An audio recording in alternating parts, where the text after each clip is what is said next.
Instacart, really? That's what we're doing now? Instacart while doing van life. What a journey. So y'all, I applied for Instacart. I was just curious, you know, a girl can't stand going grocery shopping for herself, but I sure the hell will go grocery shopping for other people if it means I'm about to get paid and I don't have to have a 9-to-5. It's just a no-brainer. So here's the deal. One thing that I've learned about myself is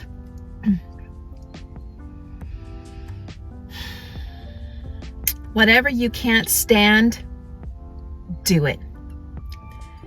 It begins to stretch, right? It stretches you out of that boxed thought process of always being comfortable, right?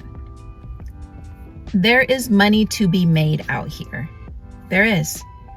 And since 2020, y'all know, with the jibbity jab, since that whole situation happened, it's made it a lot easier for people to be more entrepreneur and to have more of that mindset, right? You get stuff delivered to your house now. Alcohol even gets delivered to your home. Food, groceries, like it's just a no-brainer. And there are all of these apps that are here to assist you to be able to allow you to step aside from a 9-to-5. Yes, it's not going to be all candy coated in being in one spot and waking up and going and making your coffee in the conference room or wherever, in the break room, right? Yeah, you're not all cozied up in a freaking cubicle with the fake ass lights coming down and stripping you of all of your vitamins and all of the gossip and shit that's just floating around in the office and people stealing your energy and taking it from you. I'm being dramatic, but no, that shit really does happen. And it is happening. But if you're willing to really sit back with yourself and ask what's more important. Most of the people's concern is the wear and tear on their vehicle, right? I get it.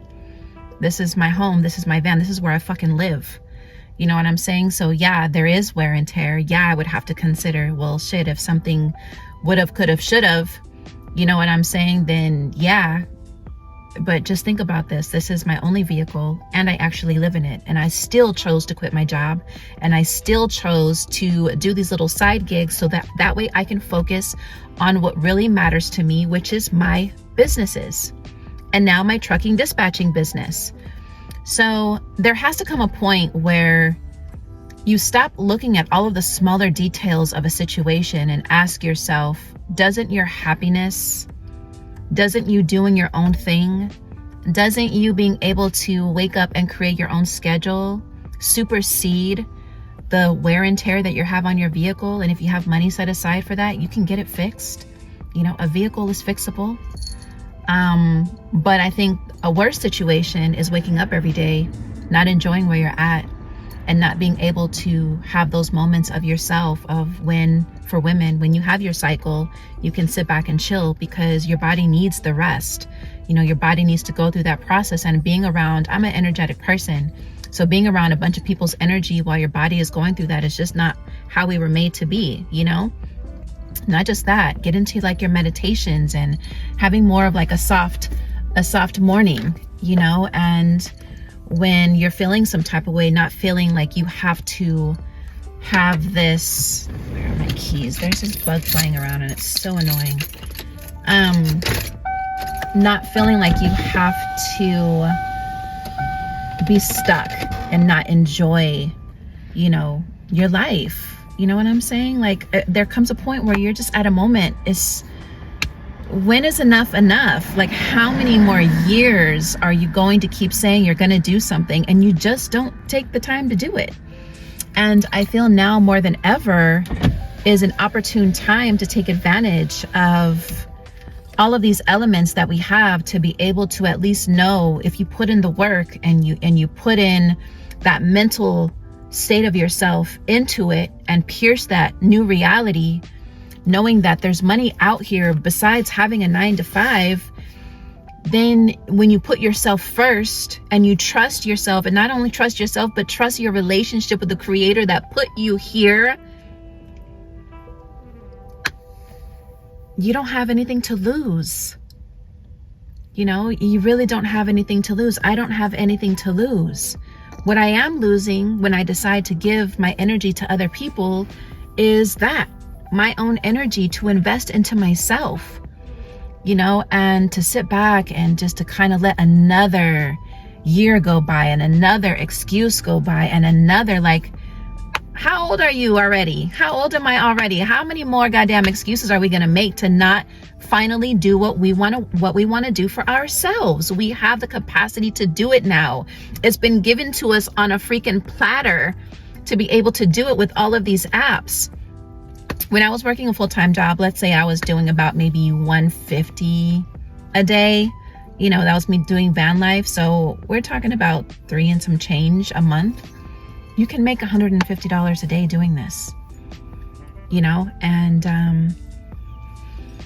I don't know, maybe I'm coming more from like a van life perspective because my bills aren't that much. And I do understand as well that people have created responsibilities, you know, and now you're swimming in the same bed with all of these responsibilities that now you're kind of drowning in, you know, and how do you get out of it?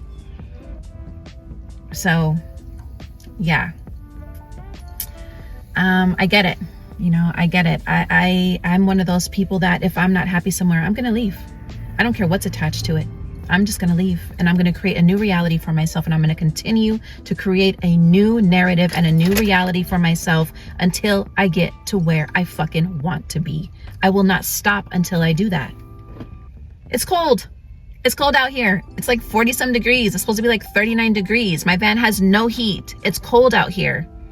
You know, all I can do is just warm up because I refuse to spend money on a sticks and bricks. I refuse to spend money on hotel rooms. I refuse to spend money on Airbnbs unless it's something that's like super dramatic and I can't keep myself warm, then that'll end up being a problem. But yeah, this is what I chose. I chose to sacrifice and to let go of all of the responsibilities that I created for myself through thinking that it was in a home, thinking that it was a vehicle. And I am now transforming it into another reality, you know, and I really want this year to be my last year. Y'all know I have to pause for that because somebody just scheduled a massage session. Let's see what time this is at.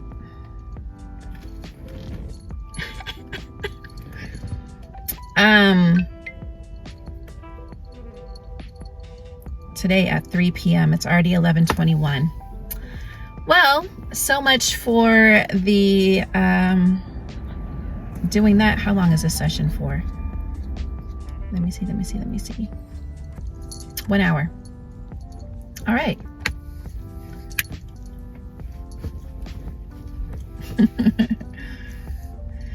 Okay, y'all. So that's perfect. So from 3 to 4, I have a client today. That is perfect. Anyways, as I was saying, so I'm not going to do the, obviously the door dashing because now since it's 11:21, I'm just going to go and get me some coffee, head to the office, work on some editing. Like, this is what I do. I adjust around things that are happening. You know what I'm saying? But yeah, we cannot keep making excuses for not being a better version of ourselves. And you cannot show up in your new reality with the old version of yourself. It's going to be impossible. If you want to enter into a new reality of yourself, you have to create a new personality for yourself. A personal reality is a personality. And so that's like the biggest thing that I think needs to be focused on is, what do you see yourself as? And mimic that individual in the here and now, right? Whether somebody sees you have it, whether somebody says you're talking about your story and somebody says, well, that isn't true. Let people say what they want to say. You have to trick your subconscious mind to be able to write a new narrative in order to be the newness that you see for yourself. And not only that, you have to begin to make the steps. You have to begin to make the steps to eliminating anything. Let me take that back. You don't have to eliminate anything. When you create this new narrative for yourself and you create this new relationship with your subconscious mind, whatever you created from that old narrative and that old identity is going to eliminate itself. And as a matter of fact, it's going to volunteer itself to move out. You know why? Because you're not giving it the breath of life. What you are focusing on is this new aspect of yourself. And so it's important to begin to shift the way that you view yourself and to shift what you're able to do and not do. And, you know, this isn't about, one thing that I always say, you know, before, I'm very much into occultism and esoteric teachings and knowledge now. And one thing that I've learned for myself is I see myself deeper in the unseen, in my shadow self, when I put myself in situations that forces me to be a warrior. Because being comfortable in my life is not an option.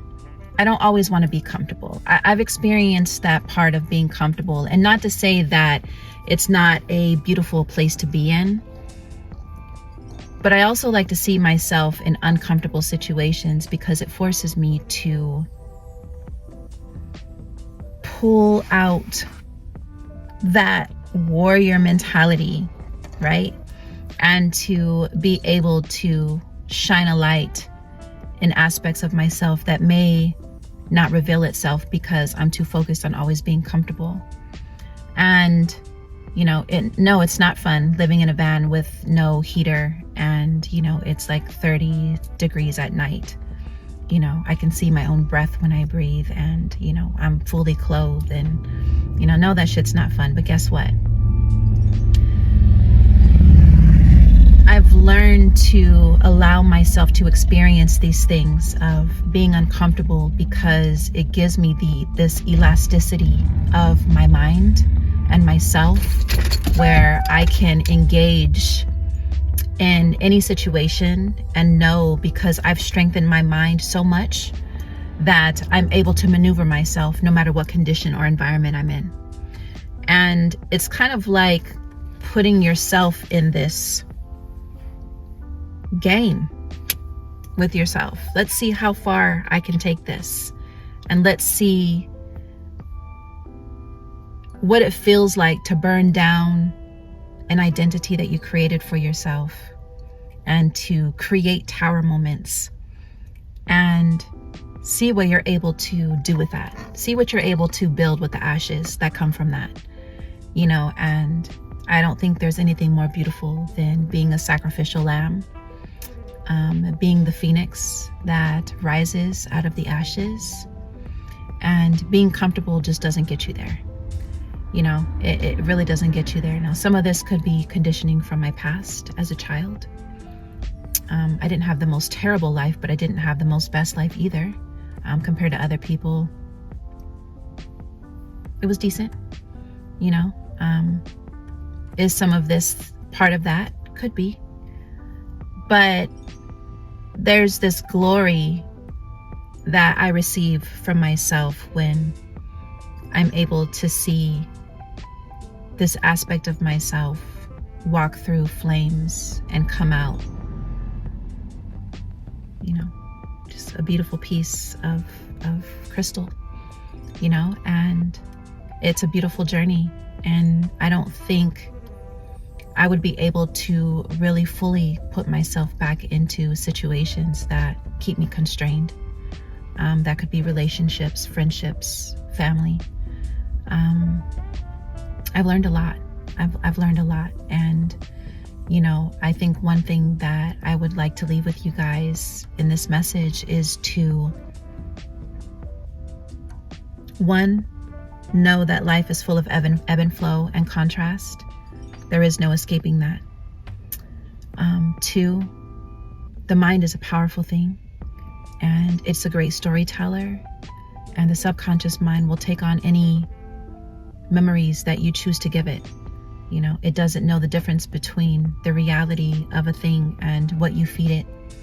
And so feed it the best, you know. Stop talking about what you want to release and what you want to get rid of. You know why? Because every time you sit on a full moon and you keep writing that shit out and you keep writing that shit out, you're just reiterating and rewriting the same story over and over again. You know, on a spiritual level, you might think that you're doing something grand and great, but really you just keep reaffirming all the shit that you feel that you're letting go on a piece of paper. You're reaffirming to your mind. The story still exists. You know, and I think that's why I got away from the flu spirituality of things, because I realized that my journey for myself was more of constantly focusing what I want, you know, and what I don't want is already there. It's already programmed in me. Why do I want to keep telling that story? You know, I want to tell a new story. I want to create new characters. I want to have a new narrative. I want to have new experiences. And I'm not waiting for a new moon or full moon to figure all that shit out. Not to say that I don't love them and use the energy when I need to, but I don't use the energy for that. If anything, I use the energy for gratitude, for allowing things to be what they are. You know, for revealing, for giving me the light. You know what I'm saying? When it's a full moon, thank you for the light. Thank you for the light in me. You know, and when it's a new moon, thank you for revealing the shadow aspect of myself. That's what I use that for. But I don't sit down and journal everything that I want to let go of. For what? It's a program. It's a memory. It just doesn't work like that. You know, so, you know, don't forget all the other days in between, and don't forget every single day, and don't forget the present moment. Because those are the things that matter the most, you know. And maybe some of this warrior spirit is my Aries in South Node, and you know, it could be a part of that, where I still want to know that I have it. You know, I want to know what it's like to change a reality. You know, you're really experimenting with yourself on, you know, creating all of these experiences and burning the bitches down to ash and taking that ash and building something brand new again. Okay, I did it. Now let's do something else. Let's experience something else. Let's go somewhere else. You know, that's the life I want. That's the life I've created. And it's beautiful here. You know, it's created travels. It's created meeting new people. It's created, you know, me meeting my little cute mamas over there, Lilith. You know, it's created a lot of things. It's created a stripping of mass of myself. It's created more of self-love, self-acceptance. You know, the shedding, you know, being the snake and just shedding the layers and the skins that we've attached ourselves to, thinking that this is all that we are, you know, living in fear. You know, no, that's not it. It was a part of it, but it's not it. For me, it's not it anymore, you know? And there's this sanctity that comes with looking at your journey and telling yourself, I don't want to be here anymore. And I'm going to do whatever it takes to start anew. And whatever I have to sacrifice, whatever I have to no longer feed, you know, my breath into, then, you know, that's what it's going to be. So, whether it's Instacart, whether it's DoorDash to feed, you know, me at the moment and to pay for my coffees and the small little bills that I have left, in order for me to build a business now and to be able to, you know, focus on leaving a legacy for my boys, I'm willing to do this sacrifice all over again. You know, this is the real journey. This was the real journey, is breaking the generational curses of not leaving legacies for your grandchildren. And I absolutely refuse to be that. And my boys deserve it. And whatever grandchildren I have later on deserve it. And I have to be the one that's going to do that. And so this path and this journey that I'm living now led me to this present moment. And I'm not giving up. I never have and I never will. To some people it might look like I have, but no, you know, I've given in.